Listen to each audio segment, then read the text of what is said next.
Bien, Hola, buen día. buen día.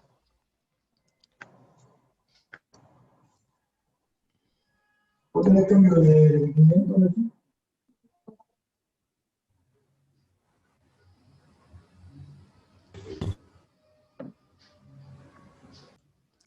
Bien, vamos a comenzar, voy a empezar hoy y seguramente la semana que viene vamos a hacer dos actividades para hacer justamente un complemento de lo que serían cómo las estructuras celulares se componen de ciertas biomoléculas que son las que en realidad conformaron partes de la célula y que a medida que la evolución fue avanzando, las células pasaron de ser células muy rudimentarias a ser células mucho más evolucionadas y con un background metabólico mucho más incrementado, que hizo que esas células necesitaran participar, no como entidades individuales, sino ya como un conjunto. De ahí surgen los tejidos, ¿sí? Ahora, habíamos hablado en la primer clase, cuando dimos los niveles de organización. ¿Se ve el PowerPoint de fondo? Sí, ¿no? ¿Ven todos? Sí. Bien. Sí. Habíamos hablado de que el nivel biótico, o el nivel que corresponde a los organismos vivos, está dado por el nivel celular, ¿sí? La célula es la unidad morfológica y fisiológica de todo ser vivo. Es decir, que uno tiene que considerar que para que la entidad pueda tener esta estructura en la cual hay microorganismos que en forma independiente van dando un contexto en el cual esa sola célula se puede regular, se puede conservar y se puede reproducir, que son las condiciones mínimas de vida, ¿sí? Esto hace de que las primeras células que aparecieron en nuestro planeta, sean células muy poco evolucionadas, ¿sí? Con la ausencia de sistemas de endomembranas, con una dotación cromosómica única, es decir, que hay un solo cromosoma, en donde están todos los genes, en donde la transcripción y la traducción se dan en forma, digamos, muy rápida, ¿sí? En el mismo espacio y en el mismo tiempo. Es decir, no hay una separación de los eventos, ¿sí? La transcripción de moléculas de ADN a ARN se da inmediatamente posteriormente la síntesis de proteínas. Es decir, que no hay un espacio, no hay una separación. A medida que el transcripto comienza a surgir por las polimerasas, automáticamente este transcripto se traduce en proteínas, ¿sí? Es decir, que no hay una separación ni en tiempo ni en lugar. En cambio, en las células mucho más avanzadas, en las células eucariotas, ahí sí tenemos una separación, primero en tiempo, porque aparte el ARN tiene que madurar, tiene que de alguna manera también poder ser a veces hasta cortado y luego vuelto a unir para tener la diversidad de genes que tenemos, por ejemplo, nosotros. Con lo cual, esto hace de que la transcripción ocurra en el núcleo, pero la traducción a proteínas ocurre en el citoplasma, ¿sí? ¿Por qué? Porque justamente acá hay una membrana que separa ambos espacios. Por eso se dice que en eucariotas el proceso de transcripción y traducción está separado, tanto temporal como espacialmente, las dos cosas, ¿sí? Eso es muy importante, esa diferencia. Bien. Ahora, ¿qué es la teoría celular? Es decir, a medida que los científicos comienzan a ver que gracias a la microscopía había entidades que en forma individual o en forma en conjunto, como las células del corcho, podían dar la idea de que las células eran las unidades de vida, comienza esto de la teoría celular. Por eso la primera definición, que ya la leí, ¿sí? Que ya la dije, perdón, que la célula es la unidad morfológica y funcional o fisiológica. Ustedes recuerden que la fisiología es la función, la anatomía es la forma y la fisiología es la función, ¿sí? Uno puede estudiar la anatomía del riñón, por ejemplo, ¿sí? Y también después puede estudiar la fisiología renal. Entonces, anatómicamente los riñones tienen forma de habas, están colocados en la zona anterior y desplazados hacia la zona distal del centro del cuerpo, y hace de que los riñones puedan filtrar una cantidad de plasma impresionante. ¿Ustedes tienen idea más o menos en un ser humano cuántos litros de plasma se filtran por día? Más o menos, díganme una idea. A ver. Capaz que alguien lo sabe. 100 litros. ¿Cuánto? 100. No importa. 180 aproximadamente en un adulto. 180 litros de sangre atraviesan el riñón por día en un ser humano adulto. Imagínense colocar 180 litros en un recipiente, la magnitud de lo que mueven. Por eso las enfermedades renales, ¿sí?, son muy complejas para el hombre. De ahí que una persona que tiene una disfunción renal, ¿sí?, tenga que ir a trasplante, porque los riñones depuran la sangre, es decir, nos eliminan los productos que pueden ser tóxicos, igual que lo que hace el hígado. El hígado es un órgano metabólico por excelencia, detoxificante por excelencia. Y el segundo órgano que logra depurar es el riñón, juntos con los pulmones que exhalan el dióxido de carbono hacia la atmósfera, ¿sí? Ahora, por otro lado, en las células, ya sean células vegetales, animales, procariotas, ocurren las reacciones metabólicas.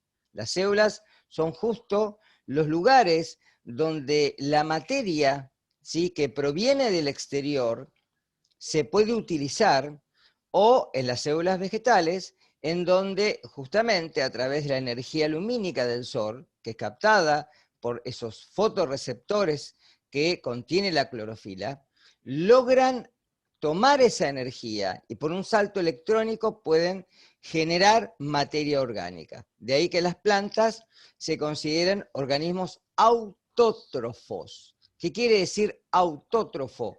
Que genera su propio alimento. Los demás son heterótrofos. Implica que necesitan consumir materia orgánica para poder subsistir. Nosotros somos heterótrofos. Las plantas y algunas bacterias y algunas algas cianofícias son autótrofos. ¿Por qué? Justamente porque pueden, a través de este fenómeno lumínico, poder capturar la luz, tomar del ambiente el dióxido de carbono y el agua y formar compuestos carbonados, como por ejemplo en las plantas, la glucosa y posteriormente el almidón, ¿sí?, o los aceites. Bien. Algo que es lógico es que toda célula tiene que provenir de una preexistente, ¿sí? Es decir, que en algún momento, esto es como el cuento del huevo y la gallina, chicos, en algún momento de la historia evolutiva de la vida orgánica, se formó la primera célula, ¿sí? Esa primera célula que ahora fue independiente, que se pudo conservar, que se pudo regular, se pudo reproducir. Y esta reproducción implicó una mayor cantidad de células, y esto dio el paso inicial para la vida en nuestro planeta, ¿sí? Son las unidades más pequeñas posibles de vida, por eso decimos que los virus no están vivos, a pesar de que son más pequeños que las células, pero no están vivos, están, recuerden, en el nivel de de las estructuras supramacromoleculares o los orgánulos, porque no tienen forma de poder reproducirse a sí mismos, ni conservarse ni regularse, ¿sí? Y además, algo muy importante, de que las células contienen lo que se llama el material genético, es decir, cada célula tiene un banco de genes, un genoma. Ese genoma, ¿sí?, que es, recuerden, igual para todas las especies, en estirpes celulares de distintos individuos forma un distinto genotipo. ¿De acuerdo? Nosotros tenemos todos el mismo genoma, pero cada uno de nosotros tenemos un distinto genotipo. Por eso somos distintos, ¿sí? Y a pesar de que podamos ser parientes cercanos, o en las plantas, por ejemplo, que eso suele pasar, pueden expresar un distinto fenotipo. Eso depende de la genética mendeliana, ¿sí? Ahora, el material genético lo que asegura es la conservación de la especie. Por eso que evolutivamente decimos que la mutación es un motor de cambio. Porque cuando se mutan algunos genes, pero por azar esos genes le dan una particularidad distinta a la especie que la puede hacer, ¿sí?, prevalecer en un medio ambiente más hostil, esa especie tiende a preservarse en relación a las otras. De ahí que la teoría darwiniana habla esto de la adaptación de los más aptos, que no quiere decir que sean los más fuertes, ojo. La aptitud habla de justamente que se puedan desarrollar en un medio ambiente en el cual ese medio ambiente es lo que hace que hoy en día digamos que las especies son la interacción de la genómica, o sea, de los genes y el medio ambiente, ¿sí? Si el medio ambiente cambia, obviamente, ¿sí?, vamos a tener distintas expresiones fenotípicas que pueden hacer que haya evolución. De ahí que la evolución se diga que es un evento muy lento en el tiempo, muy paulatino, y que de alguna manera no salta, no es saltacionista. Pero se acuerdan que yo le dije en la clase pasada que hay ciertos resquemores con la teoría darwiniana en ciertos puntos, hay ciertos detractores que lo que hacen es tratar de querer ver si esa teoría se puede, ¿sí?, articular a otros modelos biológicos. ¿Hasta acá estamos? Entonces, recuerden, 3 palabras: regulación, reproducción, conservación. Muy importante para decir que un organismo está vivo. Sí, te escucho. ¿Alguna pregunta? Daniel, Sí. para resumiendo, el genoma es igual en todas las especies, dijiste. No, no es igual en todas las especies. En una misma especie. En una misma especie es el mismo genoma. No cambia. El genoma no cambia. El genotipo cambia de individuo a individuo. Exactamente, exactamente.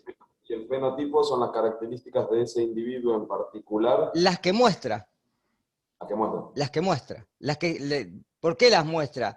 Porque, a ver, no me quiero meter en genética, pero vos, si hablamos de genética mendeliana, hay varios tipos de clasificación, porque tenés genes que son polialélicos, pero para hacerlo resumido, vos tenés genes que son dominantes y genes que son recesivos.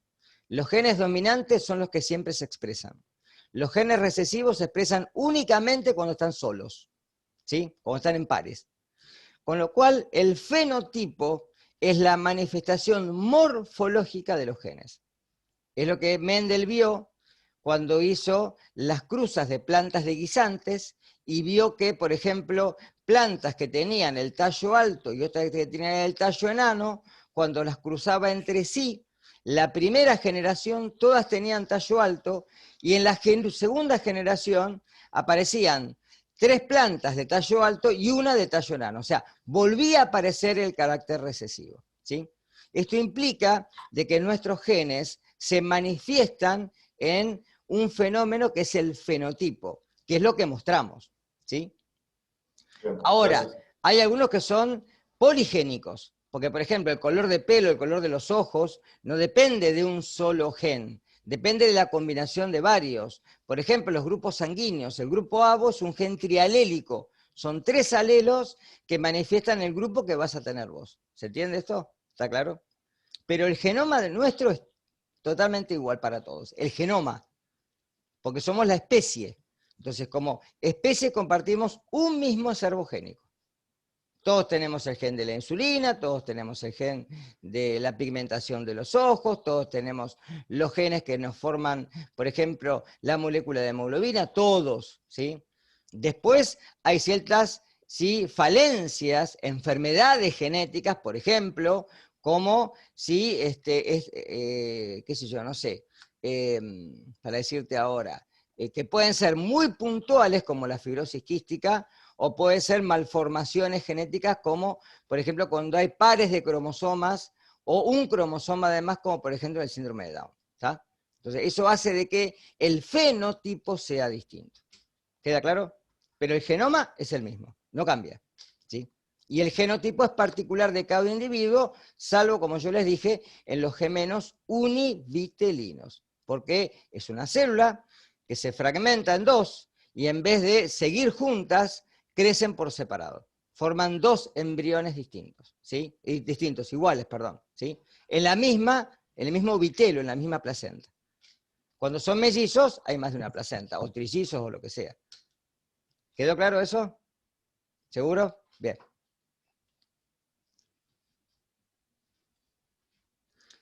Ahora, ¿qué tipos de células tenemos?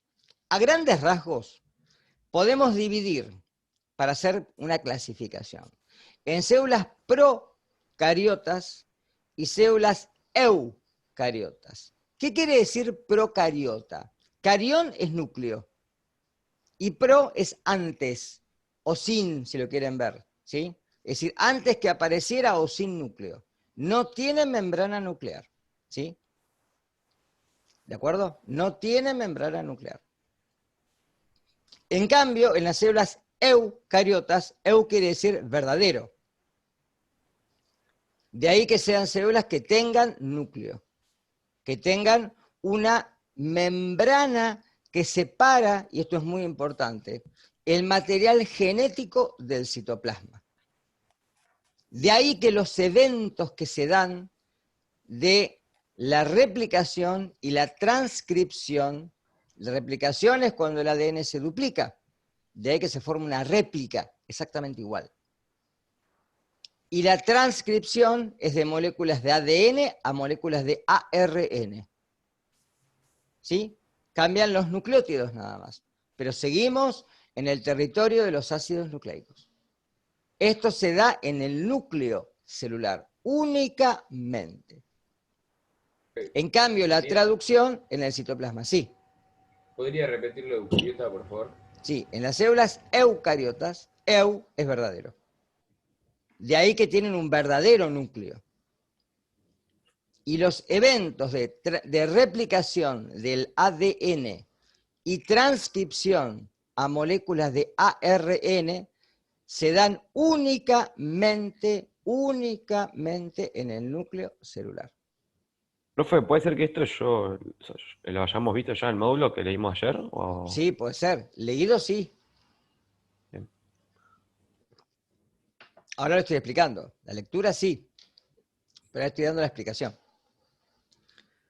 Ahora, dentro de las células eucariotas tenemos protistas o protozoos, que son animales unicelulares. Acá tenemos una gran diversidad de estructuras, incluidos los parásitos unicelulares. Toxoplasma gondii, Giardia, entamoeba histolítica, paramecios. Hay para hacer dulce de leche. ¿Sí? Los hongos, sí, escucho. ¿Qué son? No, las arqueas. No te escucho. ¿No se me escucha? Hay muy poquito, sí, decime. ¿Qué son las arqueas? Las arqueas, ahí lo digo. Cuando uno habla de arqueobacterias o arqueas, a ver, las bacterias o eubacterias son las que nos enferman a nosotros. Staphylococcus aureus, Pseudomonas, Shigella dysenteriae, todos estos son las bacterias que nos enferman. O algunas que son saprófitas, quiere decir que no causan daño al hombre, ¿sí? Esas son las bacterias que conviven con nosotros en nuestro medio ambiente. Las arqueas son bacterias que tienen la característica, primero, de ser más antiguas, y segundo, de vivir en condiciones extremas. Por ejemplo, en las fosas oceánicas, en los polos, ¿sí? En condiciones muy extremas del medio ambiente, ¿sí? Hay, por ejemplo, una bacteria que se llama Thermophilus aquaticus. Esta bacteria vive en las fallas oceánicas. Entonces tiene la característica, esta bacteria ha sido utilizada, para una reacción de biología molecular que se denomina PCR, reacción en cadena de la polimerasa. Cuando esta bacteria se coloca en estos medios, se amplifica el ADN millones de veces y se hace la colocación una sola vez, ¿sí? Porque resiste justamente los cambios de temperatura de la reacción de PCR. Pero son bacterias que viven en condiciones extremas, no las vamos a encontrar acá en el medio ambiente. Las otras sí, son las que generalmente nos enferman, las que a veces pueden utilizarse también en la industria, pero son bacterias, son procariotas. Esos son procariotas. En cambio, de las eucariotas, como dije, tenemos unicelulares, protistas o protozoos, los hongos. Cuando se hizo el primer intento de clasificación de los reinos, ¿sí? Solamente teníamos el reino Animalia, los animales, los vegetales y las bacterias, ¿sí? Dentro del reino vegetal estaban puestos los hongos. Después se los separó en un reino aparte, que es el fungi, y se clasificaron otros como el reino Monera, o sea que ahora hay 5 reinos, ¿sí? Justamente porque los hongos tienen una estructura en la pared celular que es de quitina, no es de celulosa. Por eso se los separó de la célula vegetal. Las células vegetales y las células animales. Todas son eucariotas, todas estas tienen núcleo, ¿sí? Por eso no hay que confundirse a los procariotas con los protozoos. Suena igual, pero no es lo mismo. Procariotas son las bacterias o las arqueas. Protozoos son células animales unicelulares. Esa es la diferencia, ¿sí? ¿Estamos hasta acá? Bien, esto sería el símil, después voy a mostrar otra filmina, de una célula procariota.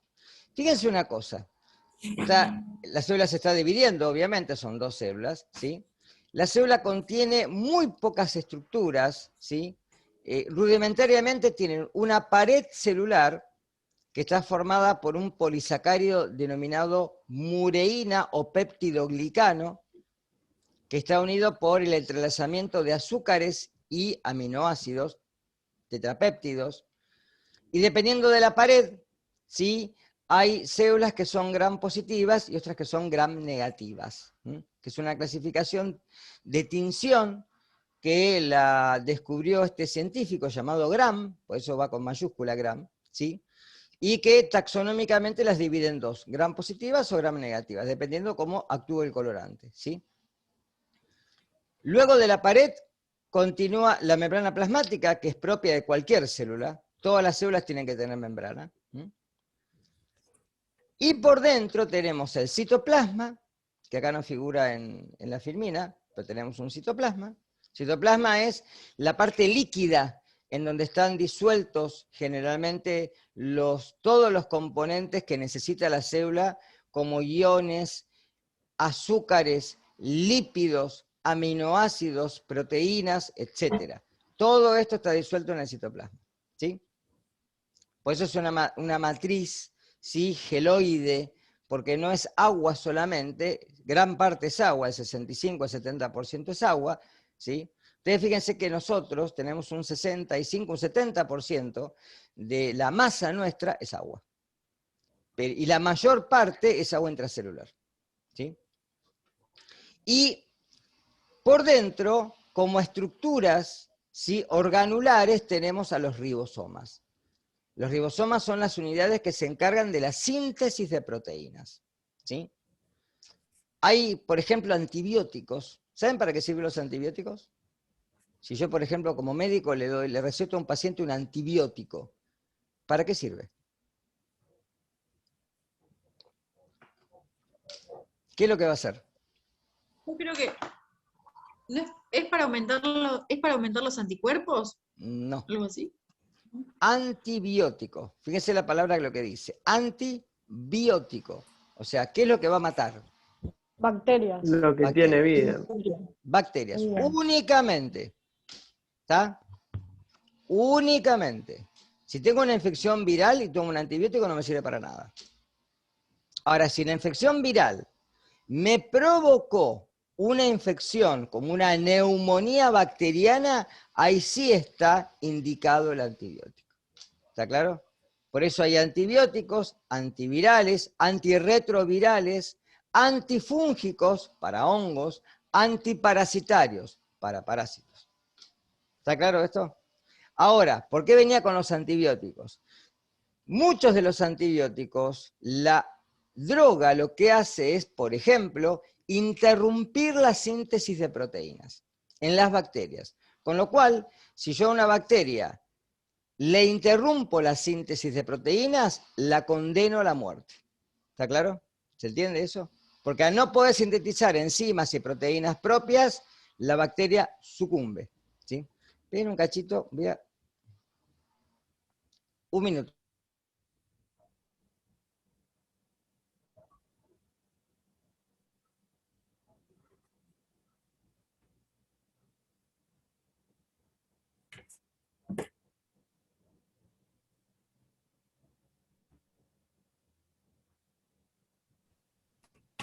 Ah, tenía una obra al lado y estaban con el taladro, no sé con qué, me estaba taladrando a mí la cabeza. No sé si se escuchaba, pero a mí me estaba haciendo mal. Bien, ahora, fíjense que ahí dice nucleoide, es una filmina, ¿sí? En realidad, esto depende del autor y lo que le ponga. En realidad no hay núcleo, ¿sí? Hay región genómica, nada más, que es justamente un único cromosoma de ADN, o DNA, es lo mismo, ¿sí? En inglés o castellano, bicatenario. ¿Por qué bicatenario? Porque el ADN siempre, ¿sí? En las especies vivas, ¿sí? Siempre es de doble cadena.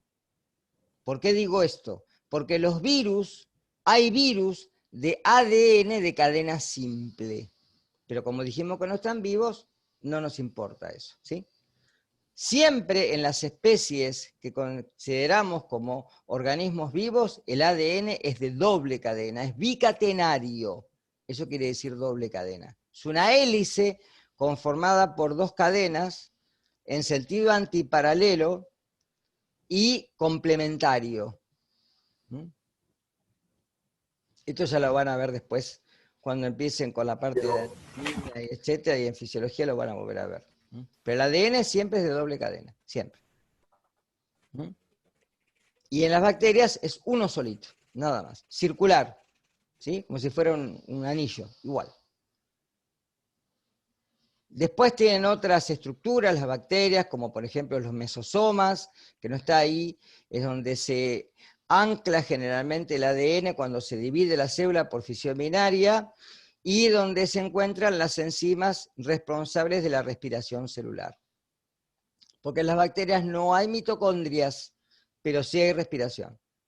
Entonces, la respiración se da por citocromos que se ubican justamente en esta estructura que es el mesosoma, que está anclado a la membrana.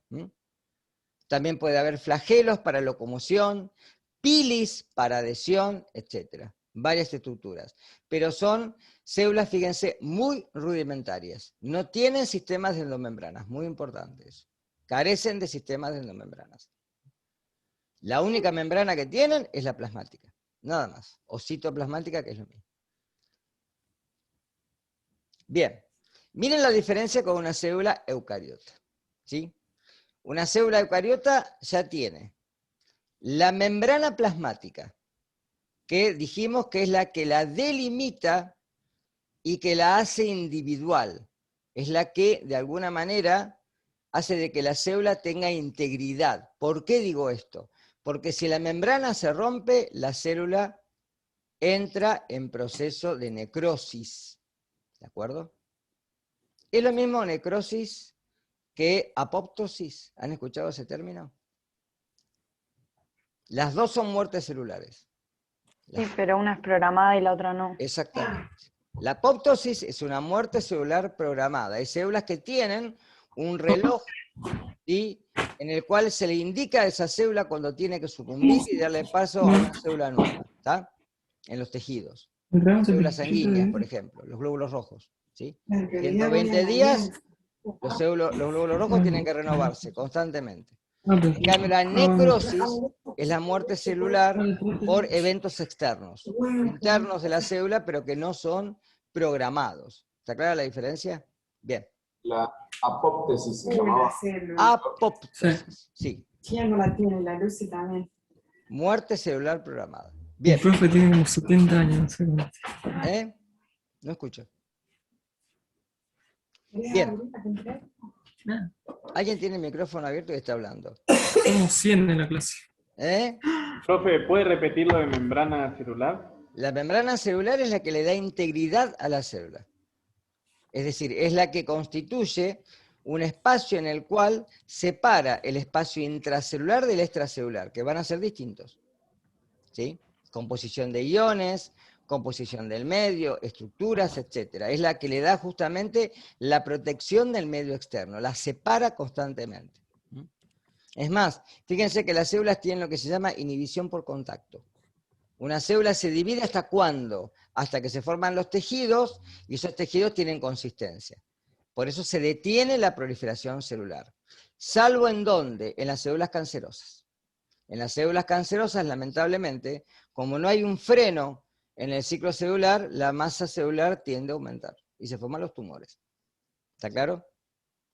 Esa es la diferencia de un crecimiento normal a un crecimiento anormal de un tejido, en donde se forma justamente un órgano que es el tumor, que ya lo habíamos visto cuando yo le di la parte de niveles, ¿sí? De por qué era un órgano. Sí. Disculpa, era apoptosis, muerte celular programada, y el otro nombre de que no era programada. Necrosis. Gracias. Cuando un Necrosis. tejido se necrosa es porque las células mueren. Muchas gracias. ¿Sí? La necrosis se puede ver a distintos factores, muchos. ¿Sí? Puede ser una infección, puede ser un golpe que generalmente a veces trae como consecuencia efectos que se infecta la piel o la serie o el hueso, etcétera, y se necrotiza. ¿Tá? Bien. Por dentro de la membrana, o sea, por debajo de la membrana tenemos el citoplasma. ¿Sí? El citoplasma, en los libros viejos se hablaba de plasma gel, plasma sol, plasma hialino, plasma granuloso, ¿sí? Son sinónimos. Hialino porque contiene menos sustancias, granuloso porque es más denso. Y tenemos sistemas de endomembranas, es decir, membranas internas, de ahí la palabra endomembranas. Como por ejemplo, el aparato de Golgi. Ahora después voy a describir cada uno de estos. Los retículos endoplasmáticos liso y rugoso,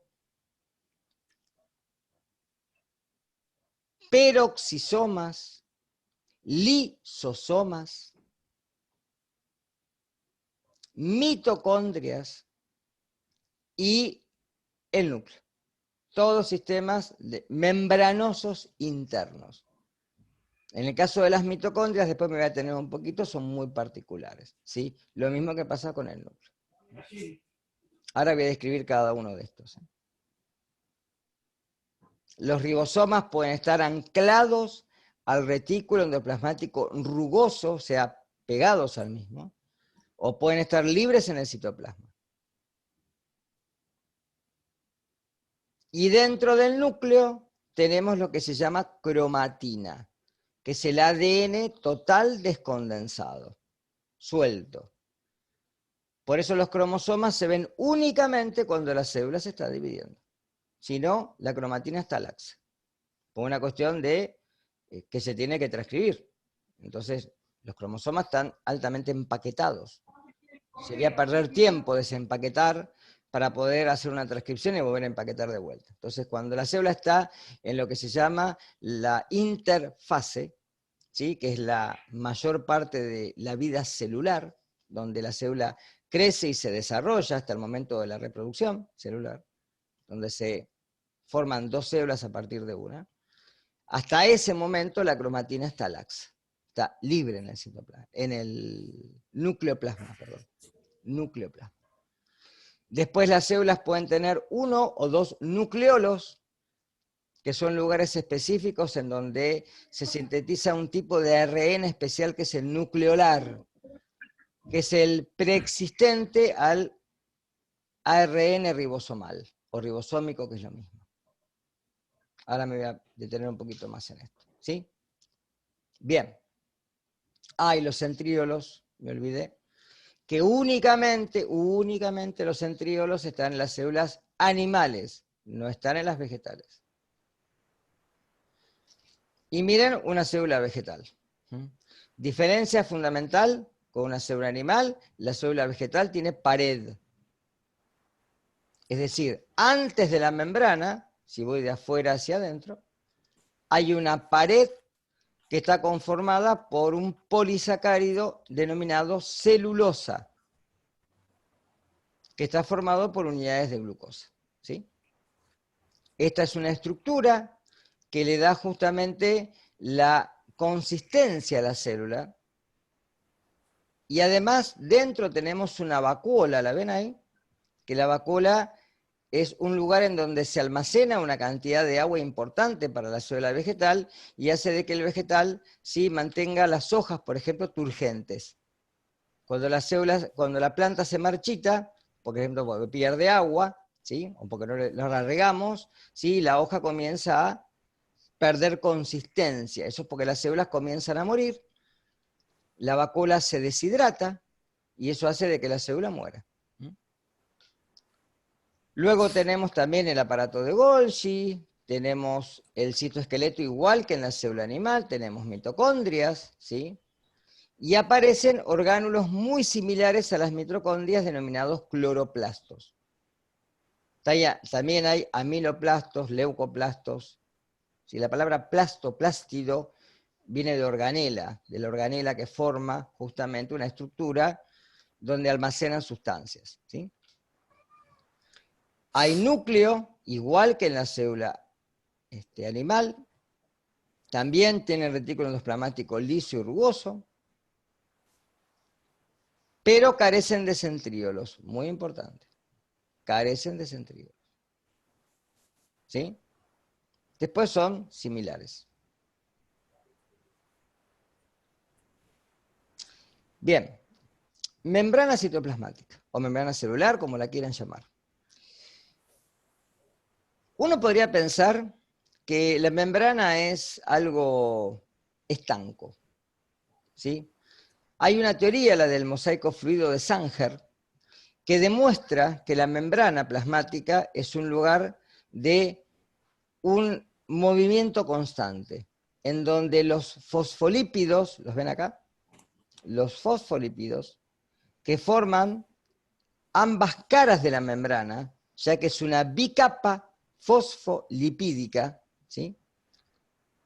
Enfrentan sus colas de ácidos grasos entre sí, porque son no polares, y las cabezas del fosfolípido, de cada uno de ellos, que son polares, están de cara al extracelular, donde hay agua, y de cara al intracelular, en donde hay agua. Esto implica un resabio viejo que dice que lo similar disuelve a lo similar. Entonces, el agua está en lugar en donde las cabezas fosfolipídicas tienen carga, ¿sí? Carga neta. Entonces, interactúan con la membrana.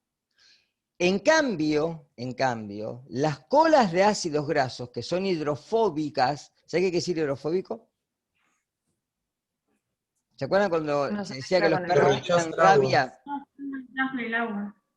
O sea, rechaza, repele al agua, ¿sí? Si yo, por ejemplo, pongo aceite, ¿sí?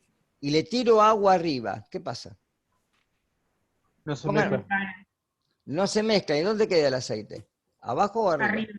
Arriba, es menos denso. ¿Sí? Entonces, no escucho. Pregunten. Bueno, ¿a qué hora? No, no es para nosotros. Bien. ¿A qué hora? Con lo cual, Membrana era... no escucho. La membrana era ¿cómo era?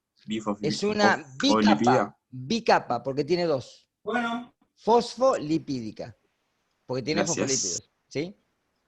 Estos fosfolípidos, recuerden que son sustancias que tienen doble polaridad, ¿sí? Son bipolares. Tienen una parte que tiene carga y otra que es totalmente apolar, ¿sí?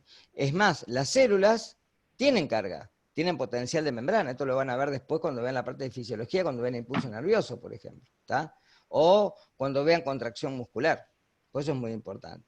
La célula tiene carga positiva en el exterior y carga negativa en el interior. De ahí que la polarización de la membrana sea muy importante. Porque esto, por ejemplo, da eventos como los que dije recién, que son plausibles ¿Carga positiva en el en interior? exterior y carga negativa en el interior. ¿Mm? Bien. Ahora, por otro lado, no solo es una bicapa fosfolipídica, porque si no sería una micela, ¿sí? Sino que hay proteínas que o pueden atravesar la membrana por uno o más espacios que se llaman dominios, ¿sí? Que son proteínas integrales, ahí las tienen, ¿sí? O tienen proteínas que pueden ser periféricas, es decir, que están en el lado interior de la membrana, que actúan como receptores, ¿sí? Transductores del mensaje. Y además, estas proteínas pueden estar unidas a hidratos de carbono. De ahí que aparezcan, ¿sí? Por ejemplo, las glucoproteínas o las lipoproteínas, ¿sí? Porque justamente, ¿sí? Estas lipoproteínas se pueden anclar a la membrana y también pueden aparecer, por ejemplo, ¿sí? Hidratos de carbono unidos a los lípidos, glucolípidos. ¿Mm? La pregunta es, miren una cosa, a ver, yo creo que presten atención. Bueno. Si yo veo esta figura, Dale. los hidratos de carbono, que son estas cositas como antenas que están en blanco, ¿en dónde se ubican? ¿En la parte interna o en la parte externa? Mírenla bien. ¿Cómo? Pregunto de vuelta. Si yo veo estas estructuras que son los carbohidratos o estos oligosacáridos, ¿sí? Que se ubican en esto que está como en blanco puestos así, ¿sí? ¿Dónde están? ¿En la parte interna o en la externa? Externa. Siempre en la externa, Interna. ¿nos ven? ¿Y qué función harán? ¿Cuál será la ¿No función? son proteínas receptoras? Receptores, sí, me parece. O sea, en realidad son receptores. A ver, las células tienen dos mecanismos. Uno de los mecanismos es recibir un mensaje, ¿no? Por ejemplo, las células que son órganos diana, que reciben una hormona que viene de otro lado a gran distancia, ¿sí? Cuando la hormona hace blanco en su receptor en el extracelular, las hormonas que son proteicas, la insulina, el glucagón, etc., ¿sí? Lo que hace es transducir un mensaje al interior celular, para que la célula tome una decisión y haga algo, excrete algo, se divida, etc. Por ejemplo, las células foliculares en los ovarios se va a dar el fenómeno de ovulación en la mujer. ¿Está claro esto? En las células testiculares en el hombre se van a renovar los espermatozoides. Ahora, esto hace de que justamente los hidratos de carbono y las proteínas que se encuentran en la parte externa de la célula actúan como receptores de mensaje. Y además, justamente los glucolípidos y algunas glucoproteínas pueden actuar como sitios antigénicos, es decir, sitios en los cuales la célula puede ser reconocida como propia o como ajena. Esto es muy importante para el sistema inmune, porque justamente estas partículas, ¿sí? en el sistema mayor de histocompatibilidad Case1, actúa de tal forma que es un carnet de identidad, diciendo, este soy yo y soy tuyo, a mí no me ataques. ¿Está claro esto? Entonces, estas señales hacen de que las células propias sean reconocidas y no sean atacadas por el sistema inmune. Pregunta, ¿siempre pasa esto? ¿O hay algún caso en especial de que no pase? Porque esto es como entrenar al animal, ¿no? ¿Sí? Lo entrenaba desde perros.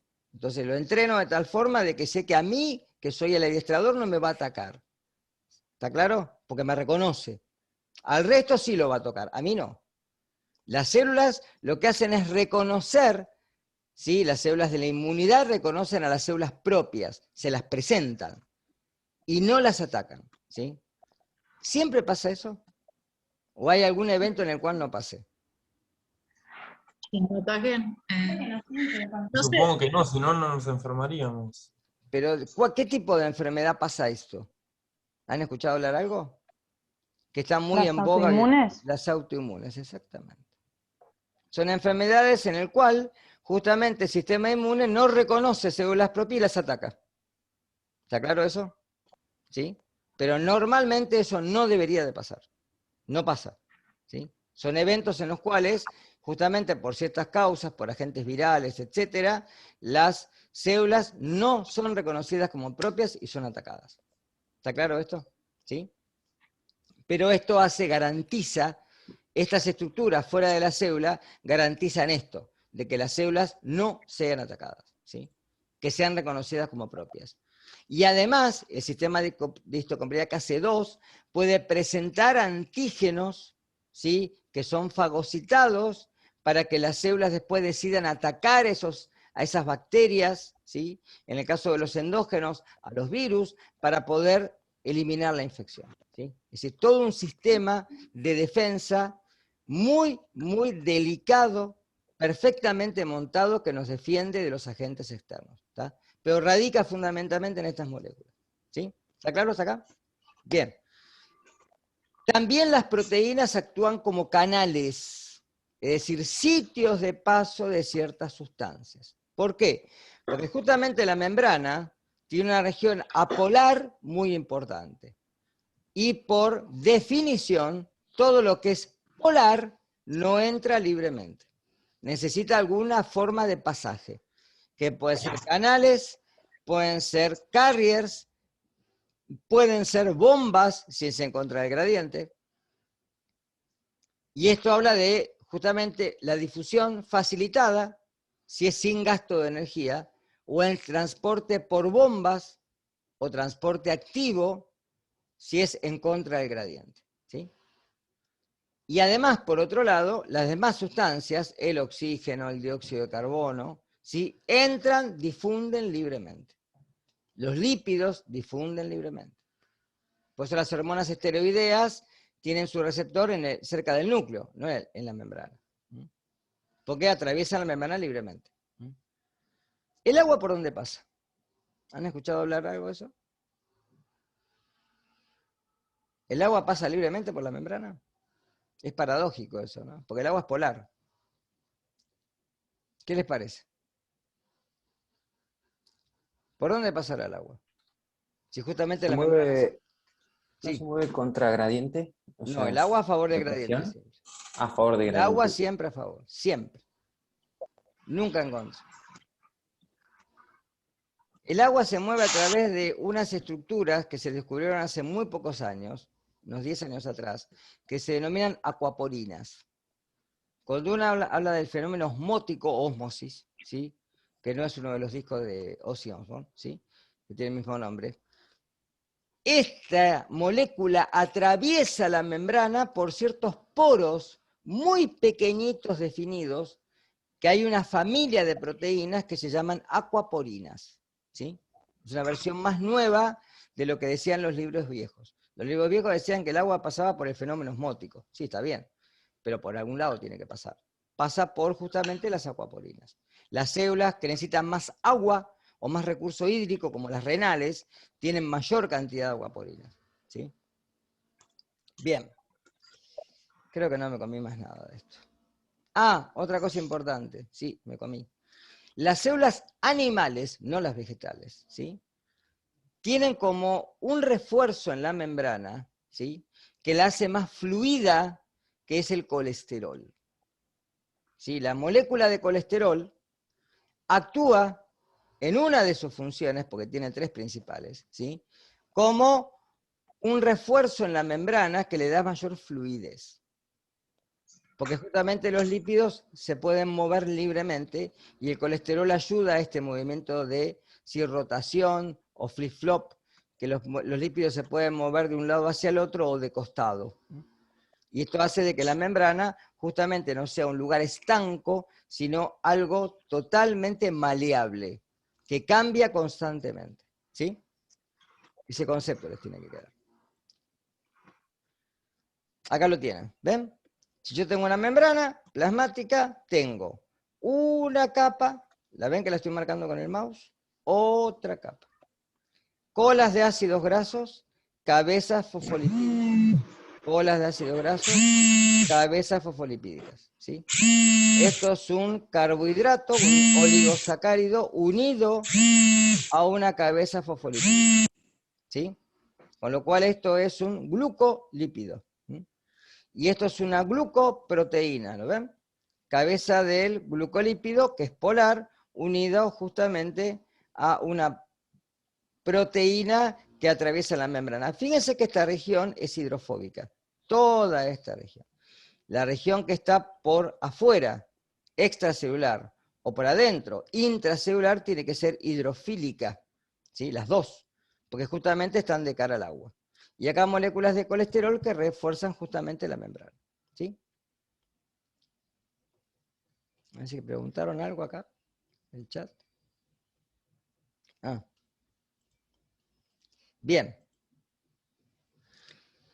Acá tienen la prueba, ¿sí? En una filmina que se ve en cuatro pasos, ¿sí? 6, en donde lo que muestra es justamente cómo una célula puede hacer el fenómeno de invaginación. ¿Sí? Es decir, esta es la membrana, recibe material externo, puede ser un fagocito, pueden ser muchas cosas esto, ¿sí? Fíjese, con la membrana comienza a invaginarse, cambiar de forma, se cierra sobre sí misma y luego forma lo que se llama un fagosoma. Fago, porque es de comer, soma, cuerpo, en donde internaliza algo que viene del exterior. ¿Sí? Ahora, ¿qué otras estructuras tenemos, además de la membrana plasmática, como sistemas de endomembranas? El complejo o aparato de Golgi es lo mismo. Está mal escrito Golgi, es con mayúscula. El retículo endoplasmático, que se divide en liso y rugoso. Y la envoltura o la membrana nuclear. ¿Sí? Estos son sistemas de endomembranas. Ahora, ¿cuáles son las funciones? Esto es como si ustedes, chicos, tuvieran una casa, ¿sí? Hicieran todas las paredes externas y pusieran la cocina, el baño, todo sin ninguna división. ¿Qué pasaría? Ponen arman la cocina, el baño, todo junto. el dormitorio, todo junto. ¿Sí? Entonces ustedes no podrían ni hablar ni ir al baño sin que se desplacen de alguna manera por todo el lugar y, o sea, sería algo totalmente, por lo menos no práctico. Entonces, ¿por qué le ponemos paredes? Justamente para dividir. Entonces, esta compartimentalización, palabra larga, ¿sí? Pero esta separación en compartimientos, si lo quieren ver así, es justamente para que ciertas funciones celulares se den en distintos lugares de la célula. Por ejemplo, en un lisosoma, que es un verdadero estómago celular, las proteasas y las estructuras que se encuentran dentro del lisosoma son altamente degradativas para la célula, con lo cual tienen que estar encerradas ahí adentro. Porque si se liberan dentro de la célula, la tienden a, de alguna manera, destruir. Por eso cuando una célula entra en apoptosis, estos lisosomas descargan su contenido dentro del citoplasma. ¿Está claro? ¿Sí? Ahora, otra, por ejemplo, es la membrana nuclear. Separa el material genómico del citoplasma. ¿Sí? El ADN no puede estar en el citoplasma porque hay nucleasas que lo pueden degradar. ¿Está? Entonces, estos sistemas separan justamente para que condiciones de pH, condiciones de salinidad, condiciones, por ejemplo, de distintos componentes biomoleculares estén en distintos puntos de la célula. De ahí que son el sustento físico para las reacciones bioquímicas. Por eso lo que ocurre en un lisosoma o un peroxisoma es totalmente distinto a lo que puede ocurrir en el aparato de Golgi, ¿sí? Y además van a comunicar a todo el sistema. Después con un ejemplo al final lo vamos a ver a esto, ¿sí? Ahora, la célula tiene esqueleto. Acá lo tienen. ¿Qué es el citoesqueleto? Cuando una célula se divide, cualquier célula se pone globosa. O sea, se forma como si fuera una globular, y todas las células pasan, cuando se dividen, por ese estadio. Pero después de dividirse, toman forma propia. Por eso un leucocito, un glóbulo blanco, es distinto a una neurona, célula del sistema nervioso, es distinta a un hepatocito, y es distinta, por ejemplo, a la célula renal, o a la célula intestinal. Porque cada célula tiene forma propia, y la forma depende de quién, del citoesqueleto. El citoesqueleto sirve para, justamente, darle la forma que tiene que tener la célula, y además para anclar o sujetar a las organelas u orgánulos para que no estén todos sueltos, ¿sí? Para que tenga anclaje o sustento digamos, el tipo de repertorio de organelas que tenemos en la célula. ¿Cómo está conformado el citoesqueleto? Por proteínas. Microtúbulos, ahí los tienen en grandes, microfilamentos, esto es como si fueran andamios, en donde yo hago la construcción y voy colocando las piezas en distintos lugares, justamente para que estén ancladas en un lugar. ¿Está claro esto? Están formados, si recuerden, por proteínas, ¿sí? No importan los nombres, pero sí por proteínas. Ribosomas. Los ribosomas son las unidades que se encargan de la síntesis de proteínas, ¿sí? Toda célula, ya lo habíamos visto en la parte de biomoléculas, tiene una gran cantidad de proteínas con diversas funciones. Las proteínas pueden ser enzimas, las proteínas pueden ser proteínas estructurales, como las del colágeno, por ejemplo. Las proteínas pueden actuar en el sistema de defensa, como los anticuerpos, pueden actuar en la coagulación de la sangre, ¿sí? Porque todos los zimógenos son proteínas, etc. Es decir, que las células son fábricas de proteínas. Y las proteínas son necesarias para la vida celular, ¿sí? Con lo cual estas proteínas son sintetizadas a través del fenómeno de traducción del ARN, que proviene del núcleo luego de su maduración, que atraviesa la membrana nuclear, llega al retículo endoplasmático rugoso, o llega a los ribosomas que se encuentran libres en el citoplasma, y ahí ocurre la síntesis de proteínas, ¿sí? Únicamente en los ribosomas, ¿sí? Tienen dos estructuras, una estructura superior y una inferior. La superior es más grande, ¿sí? Se encapsula en la inferior y ahí se produce la síntesis de proteína como si fuera una maquinita, ¿sí? Ahí los ARN mensajeros se pegan al ribosoma, y la teoría moderna es de que el ARN camina dentro del ribosoma y no al revés, ¿sí? Y esto hace de que se vayan agregando los aminoácidos dependiendo de la secuencia del ARN, ¿sí? Hay un código genético para esto, y dependiendo de este polipéptido, después la proteína comienza de alguna manera a poder tomar forma, se comienza a plegar en el espacio. Para esto hay otra proteína llamadas chaperonas. ¿Saben lo que es un chaperón? El término chaperón, ¿qué quiere decir? Viene de la literatura, no viene de la biología. ¿Alguien sabe? Chaperón es acompañante. Chaperón quiere decir acompañante, ¿sí? Entonces, estas proteínas chaperonas lo que hacen es acompañar en el plegamiento proteico para que sea exacto. Porque si esa proteína no se pliega de una manera específica, deja de ser útil para la célula. Y tenemos una enfermedad metabólica. ¿Está? Y estas subunidades, se encuentran, recuerden, o ancladas al retículo endoplasmático rugoso, bien cerca del núcleo, o libres en el citoplasma. La pregunta es ¿por qué hay dos? Porque las proteínas que se van a sintetizar en el rugoso generalmente atraviesan el liso y después van a parar al Golgi, y desde ahí generalmente se dirigen a la membrana y son exportadas. Para esto hay un péptido señal que hace esta función. Las proteínas que se sintetizan en el citoplasma, en los ribosomas que se encuentran libres, generalmente tienen destinos dentro de la célula, ya sea el núcleo, las mitocondrias, etc. ¿Está claro? Esa es la diferencia. Generalmente a grandes rasgos, ¿sí? Daniel, Sí. discúlpame. Sí. Sobre las chaperonas, habías Sí. dicho que eran proteínas y que acompañaban en el proceso, perdón, de plegado. De plegamiento o plegado de esta cadena polipeptídica. Porque, a ver, si ustedes miran acá, fíjense esta filmina, el ADN se encuentra en el núcleo, ¿no? Se va a transcribir a moléculas de ARN y se va a traducir a proteínas, ¿sí? Para que esto ocurra, ¿sí? Normalmente el ADN se transcribe a moléculas de ARN mensajero, moléculas de ARN ribosómico, que forman los ribosomas, o moléculas de ARN que se llaman de transferencia, que son estos que están acá. Esto lo van a ver más adelante.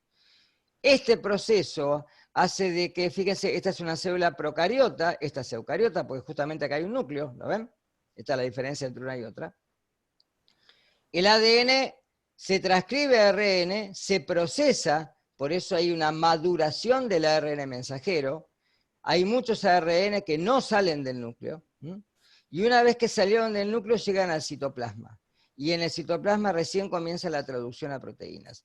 Estas son las dos subunidades. El ARN lo que hace es pegarse al ribosoma, tiene un sitio peptidil y el otro aminoacil, en donde se van agregando los aminoácidos traídos por los ARN de transferencia. Cuando esto llega, ¿sí? se forma una cadena polipeptídica, un polipéptido. Y esto generalmente se pliega en el espacio con una forma tridimensional y ahora recién es una proteína. ¿Está? Mitocondrias. Acá hay que tallar un poquito más fino. ¿Qué son las mitocondrias? En realidad, según los autores, son verdaderas usinas celulares. ¿Saben lo que es una usina? Una planta de electricidad. Que genera electricidad. ¿Está claro? ¿Sí? Ahora, estas organelas generan energía. Son verdaderas fábricas de una molécula que se denomina adenosintrifosfato, que es como la célula almacena energía, con lo que paga el trabajo metabólico, ya sea mover sustancias en contra del gradiente, sintetizar proteínas, hacer la replicación, por ejemplo, del ADN cuando la célula se tiene que dividir, etc. Todo lo que la célula tiene que pagar en forma energética depende de estas organelas. Por eso, si una célula tiene muchas mitocondrias, es porque necesita mucha energía. Una célula hepática, por ejemplo. Ahora, las mitocondrias se supone que ancestralmente fueron células procariotas. Hay una teoría que se llama teoría endosimbionte. Endo, por dentro, simbionte, organismos de distinta especie que cooperan entre sí y se benefician mutuamente. De ahí la teoría. Pueden haber sido células procariotas que perdieron su destino como células individuales y coparticiparon en la evolución para poder generar la energía que estas células necesitan. ¿Cuál es la prueba? Tienen ADN propio. ¿De acuerdo? Esa es una de las pruebas que le da digamos, un punto a favor a esta teoría. Tienen su ADN propio, que se replica sincrónicamente con el nuclear. ¿Sí? ¿Cómo son las mitocondrias? Tienen dos membranas. Una membrana externa, ¿la ven? Y una membrana interna totalmente plegada, totalmente replegada, ¿la ven? Cada pliegue de estos forma una cresta. y por dentro se encuentra la matriz mitocondrial. Todas las reacciones del ciclo de Krebs, que ya van a ver, ocurren dentro de la matriz. Y el evento de la fosforilación oxidativa ocurre entre la membrana interna y la externa, ¿sí? En este espacio intermembrana. Porque los protones son bombeados al espacio intermembrana y vuelven a la matriz. Y ahí se da la síntesis de ATP. Esto ya lo van a ver después. Pero es muy importante que los citocromos se encuentran pegados a la membrana interna. Pegados acá. El sistema de citocromos le permite justamente a la célula poder generar energía. Cilios y flagelos. Fíjese, solo en células animales, porque los flagelos de las células procariotas son distintos. Están formados por anillos concéntricos de 9 pares por 2 centrales, ¿los ven acá? Que forman justamente microtúbulos y enlaces de nexina y dineína. Esto es muy importante porque después lo van a ver cuando vean contracción muscular, ¿sí? Esto hace de que estas estructuras se puedan mover entre sí y hacer de que justamente el flagelo se pueda hacer que... ¿Dónde tenemos flagelos nosotros? ¿En qué células? ¿Intestinales? ¿Los? ¿Intestinales? No. Ahí hay vellosidades, no son flagelos. Son más cortitas y tienen otra función. Esto es para motilidad, que se mueva. Los espermatozoides. Exactamente, exactamente. La única forma de que el espermatozoide pueda llegar desde la vagina a poder llegar a la trompa y poder, ¿sí?, llegar a justamente el óvulo y poder embrionarlo es gracias al flagelo que tiene. Por eso Es muchas... como una cola, ¿no? ¿Cuál es el flagelo? Sí, es un flagelo, es una cola, ¿sí? Que le da justamente la movilidad o motilidad para poder moverse, ¿sí?, upstream, aguas arriba, y poder llegar justamente hasta el óvulo y poder fecundarlo. ¿De acuerdo? Bien. Ahí tienen los centríolos. Los centríolos se encuentran únicamente en las células animales, no hay en las células vegetales. ¿Cuál es la función que tienen? Primero, que son los basamentos también de cilios y flagelos, ¿sí? Cilios tenemos nosotros, por ejemplo, en el aparato pulmonar. Hay cilios que lo que hacen es barrer las sustancias y poder ser expelidas, por ejemplo, junto con la tos. Cuando tosemos y tratamos de sacar sustancias, ¿sí?, es porque hay sustancias que nos agreden o que se entrampan en el pulmón y queremos sacarlas. Por eso la tos, cuando es productiva, elimina generalmente un moco que puede tener sustancias entrampadas que tratan de, ¿sí?, infectarnos. Ahora, los centríolos se encuentran en pares, en forma perpendicular, cerca del núcleo. Y en el momento de la división celular se duplican, y ahora que son 2 pares, se dirigen a ambos polos, y ahí se produce el fenómeno de mitosis celular, ¿sí? Muy similar al fenómeno de meiosis. Lo que pasa que cuando la mitosis es conservativa, la meiosis van a ver que es reductiva, porque obviamente reduce el número de cromosomas a la mitad. Porque un individuo, todos tenemos 46 cromosomas en nuestras células somáticas, pero en las células, sí, que se encargan de la reproducción, ya sea los óvulos o los ovocitos o espermatozoides, tienen solamente 23 cromosomas. Porque cuando se unen las dos células, se da una sola célula que genera un individuo completo que tiene 46. ¿Sí? Bien. Cloroplastos. Muy similar a el evento evolutivo aparentemente de las mitocondrias, ¿sí? En donde el cloroplasto, fíjense, tiene una estructura muy parecida, tiene una doble membrana con la membrana interna totalmente plegada de otra forma, en donde se encuentran justamente los granulos tilacoides donde están las moléculas de clorofila. Estas estructuras son esenciales para justamente la célula vegetal, para que pueda capturar la luz por los fotorreceptores, sistema 1 y 2, y de ahí poder producir materia orgánica a través de la captación del dióxido de carbono de la atmósfera y del agua. Por eso las plantas son muy importantes como los pulmones, ¿sí?, del ambiente, porque lo que hacen es tomar el dióxido que eliminamos nosotros y transformarlo en oxígeno. Por eso es totalmente inverso. Y el núcleo.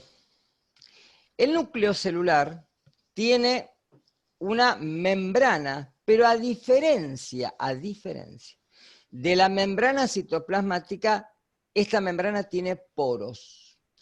La pregunta que se hicieron los científicos es ¿para qué los poros? Justamente para que las sustancias puedan atravesar esta membrana nuclear en ciertos lugares, en estos poros, y que no haya que pagar con gasto de energía, porque van en contra del gradiente, ¿sí? Con lo cual, muchas sustancias atraviesan por los poros y tienen una membrana citoplasmática igual que la membrana celular, pero también está reforzada por una laminilla que le da cierta consistencia, ¿sí? Por dentro tenemos el nucleoplasma, muy parecido al citoplasma, como una fase geloide, que tiene los nucleótidos y las enzimas que se encargan de la replicación del ADN y de la transcripción a moléculas de ARN, ¿sí? Ahí tienen los poros, ¿sí? Ven los poros como son estructuras que atraviesan la membrana, complejos que le dan justamente un paso definido. Y lo que les decía hoy, ¿cómo está el ADN? El ADN está descondensado, ¿sí? Si voy de la filmina, desde la derecha a la izquierda, estoy viendo como acá el ADN está descondensado. El ADN de las células eucariotas está unido a proteínas que se llaman histonas, que son como si fueran las ruedas de un carretel de hilo, en donde el ADN da 2 vueltas y sigue y da otras 2 vueltas. Eso lo llaman nucleosoma. Con lo cual, cada estructura de ADN, al estar unida a proteínas, está estabilizada. Cuando se compacta y se condensa, únicamente en la división celular forma estos que son los cromosomas, ¿sí? ¿Cuántos cromosomas tenemos nosotros? ¿Se acuerdan? 23. ¿23 en qué células? Solamente. ¿Eh? No escucho. Espermatozoide. Solamente espermatozoides y óvulos. Si no, en las demás células, ¿cuántos tenemos? 46. 46. ¿De acuerdo? Si yo me tomo una célula de la piel, una célula del hígado, una célula del bulbo piloso, una célula, por ejemplo, del interior de la boca, de la dermis, ¿sí? Y analizo el cariotipo, eso que ven ahí en la filmina, es decir, la constitución de los cromosomas, cómo son, cuántos, qué forma tienen, etcétera, se llama cariotipo. Siempre tenemos, en casos normales, obviamente, 46 cromosomas, ¿sí? Y los retículos, el retículo endoplasmático liso y el rugoso. La diferencia es que el rugoso tiene aspecto granulado porque justamente contiene, ¿sí?, ribosomas. En cambio el liso no contiene ribosomas. Son sistemas prácticamente muy similares de endomembranas con distintas funciones, eso sí. Mientras que en el granuloso, ojo con esto, el granuloso participa en la síntesis de proteínas. ¿Por qué participa? Porque no es el que la hace. Las que la hace son los ribosomas. Por eso participa espacialmente en ese lugar. El liso, ¿qué función tiene? Primero, detoxifica a la célula. Es el lugar en donde se dan la síntesis de lípidos. Por eso el hepatocito, la célula hepática, es muy rica en retículo endoplasmático liso. Y por otro lado es el paso, generalmente, de las proteínas que vienen del rugoso y que van al Golgi. ¿Sí?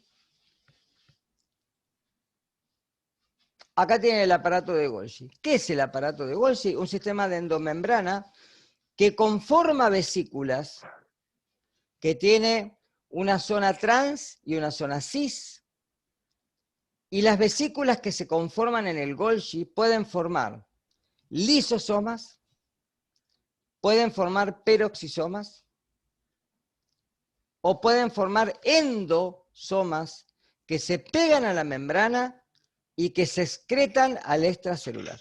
¿De acuerdo? Por eso es el que dirige el tránsito intracelular.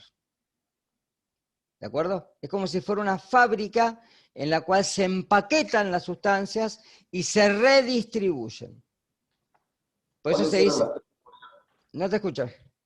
¿Cuáles eran las tres que podía formar? Peroxisomas, lisosomas y endosomas, que engloban distintas sustancias. ¿Está claro? Por ejemplo, en la célula pancreática, la insulina se almacena como gránulos, ¿sí?, endosómicos, de preinsulina. Cuando es necesaria, estos endosomas se pegan a la membrana y la insulina se le corta un péptido que se llama péptido C o de join y esa insulina ahora recién es activa. Pero se sintetiza y se almacena. Queda ahí en la célula beta del Langerhans del páncreas. Luego se elimina cuando es necesaria. Por ejemplo, condiciones en las cuales ingerimos alimentos. Porque tiende a reducir los hidratos de carbono a nivel plasmático. Cuando esto no ocurre, hay diabetes. ¿Está? Ven la región cis y la región trans. Y estas cisternas son las que justamente movilizan y conforman estas endomembranas que ven cómo se forman y se separan del aparato de Golgi. Por eso es como un empaquetador celular. Ahí tienen los lisosomas, que ya dije que son verdaderos estómagos celulares. Por ejemplo, una bacteria, ¿sí?, un organismo que entró del medio ambiente, ¿sí?, y es fagocitado. Se fagocita, la membrana del neutrófilo lo envuelve y lo internaliza en un fagosoma, lo que vieron hoy. Los lisosomas se pegan al fagosoma y le descargan adentro el contenido hidrolítico. ¿Esto qué hace? Que la bacteria muera, que se descomponga en pequeñas partículas y que pueda ser presentada para la defensa de tipo adaptativa. ¿De acuerdo? Por eso se forma un fago-lisosoma, un verdadero estómago celular. Solamente para esto no. Organelas viejas, por ejemplo. Una mitocondria que ya no puede, ¿sí?, actuar como fábrica de energía. Tiene que ser hidrolizada. La célula es altamente económica, eficiente en eso. Entonces, ¿qué hace? Descompone, degrada la mitocondria y recompone el material que tiene la mitocondria para uso celular. ¿Sí?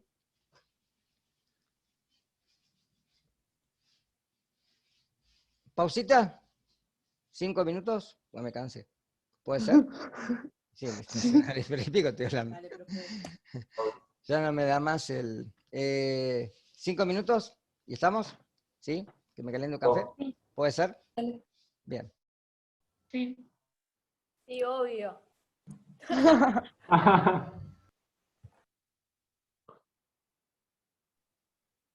¿Qué se fue? Sí, pero te escucho igual, Cande, así que preferible ni hables. Sí.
Bien. ¿Me escuchan? Sí. Bien, vamos a terminar. Esto como cierre implica un proceso más o menos de los que ya hablé. Por ejemplo, supongamos que una célula recibe un estímulo. Pues, a ver, ¿por qué las células sintetizan proteínas? ¿Sí? Algunas son constitutivas, es decir, algunas se sintetizan siempre. Pero otras dependen de un mensaje externo, ¿sí? O interno de la célula. En el cual, por ejemplo, supongamos que una hormona hace blanco en un receptor de membrana y esto induce un mensaje que se transduce adentro de la célula. ¿Sí? Y supongamos que esto hace de que se tenga que sintetizar una proteína que no se sintetizaba. Bueno, automáticamente el mensaje va a llegar al núcleo. El ADN va a hacer que moléculas de ADN se traten de conformar espacialmente para que las ARN polimerasas transcriban un ARN mensajero. Este ARN mensajero puede sufrir generalmente una maduración y luego sale por los poros nucleares hasta el retículo endoplasmático rugoso. ¿Sí? Ahí este ARN mensajero se va a traducir en una proteína, que va a ser acompañada para que por un fenómeno de traslocación, escuchen los términos distintos, transducción del mensaje, traslocación. ¿Por qué traslocación? Cambia de lugar, ¿sí? Entonces va a pasar al liso. Por ejemplo, en el liso a esta proteína se le puede agregar un glúcido o un lípido y transformarse en una lipoproteína o una glucoproteína, ¿sí? Realmente la glicosilación ocurre más en el Golgi, pero a veces puede ocurrir en el liso, ¿sí? Independientemente de este cuento, se forman vesículas que van a parar al Golgi. Desde ahí se pueden glicosilar, ¿sí? Se pueden estar distintos eventos, con lo cual estas vesículas o bien pueden llegar a la membrana y ser excretadas, por ejemplo, lipoproteínas para el transporte de lípidos, bien pueden quedar ancladas en la membrana como los anticuerpos, o bien pueden formar estructuras como los lisosomas, o bien pueden ir hacia el núcleo nuevamente para hacer otras funciones. Esto habla de que este recorrido que yo mencioné sea de alguna manera el recorrido que las proteínas atraviesan para cumplir las funciones celulares, ¿sí? Por eso los sistemas de endomembrana justamente sirven para esto, para poder comunicar todo el entorno celular, ¿sí? Y la última, que es una tabla comparativa entre células animales y vegetales, en donde las células vegetales tienen pared celular, las células animales no. Las vegetales tienen plástidos, como cloroplastos, leucoplastos, amiloplastos, en animales están ausentes. Las células vegetales tienen estructuras similares a los lisosomas, y generalmente las animales están presentes. Cilios y flagelos, obviamente células vegetales que son sésiles están ausentes, y acá generalmente están presentes. No diría que hablemos de animales, células animales, no solamente son las nuestras. Y los centriolos están ausentes en la célula vegetal y presente en la célula animal. Finish por hoy. Hasta acá. Esperen que dejo de compartir.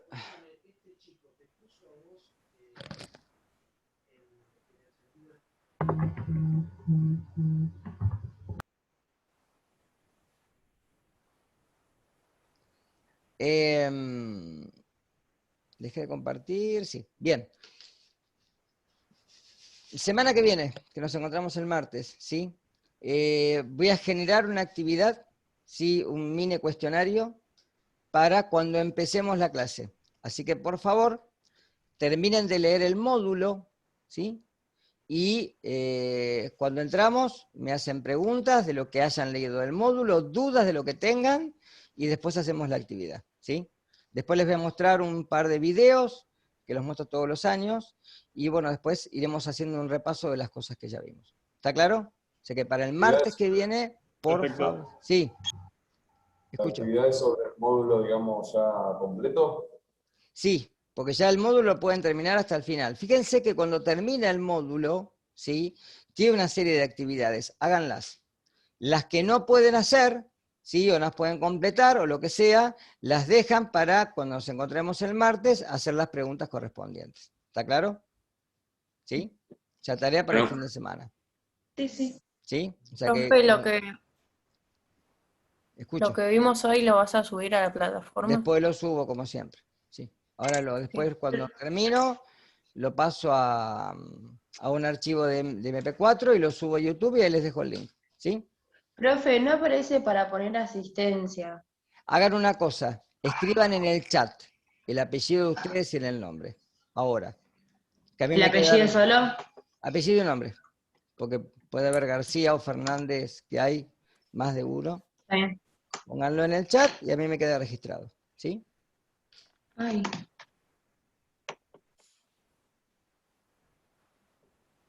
Profe. Luego, profe. Nos vemos, chicos. Gracias por la asistencia. Chao, profe. Chao. Nos vemos. Profe, nos vemos. Nos vemos, gracias. Chao, chao. Chao, Muchas profe, que gracias. ande bien. Hasta luego. Buen fin de semana. Chao, profe. Chau, chau. Chao, profe, nos vemos. Buen fin Chao, de... nos vemos. Chao, profe, gracias. Chau, chau. Chao, profe. Chao, profe. Chao.